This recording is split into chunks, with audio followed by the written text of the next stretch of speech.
Hello friends, welcome back to my channel. তো আজকের recipe হলো ফিশ কাটলেট।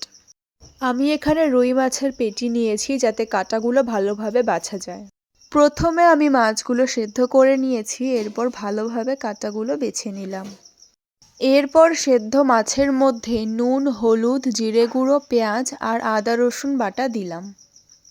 এরপর মরিচের গুঁড়ো, চিলি সস আর কর্নফ্লাওয়ার দিয়ে ভালো করে সব উপকরণ মাছের সাথে মিশিয়ে কিছুক্ষণ রেখে দিলাম।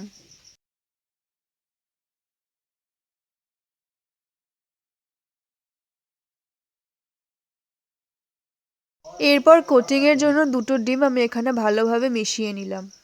এবার ম্যারিনেট করা মাছটাকে নিজের পছন্দ মতো একটা শেপ দিয়ে নিলাম।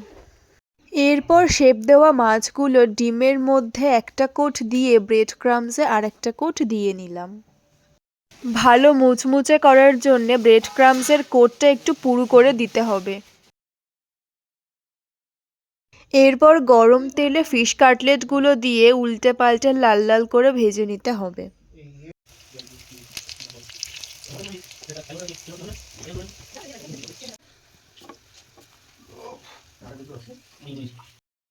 এভাবে রেডি হয়ে গেল ফিশ কাটলেট। রেসিপিটা ভালো লাগলে অবশ্যই কমেন্ট করে জানিও।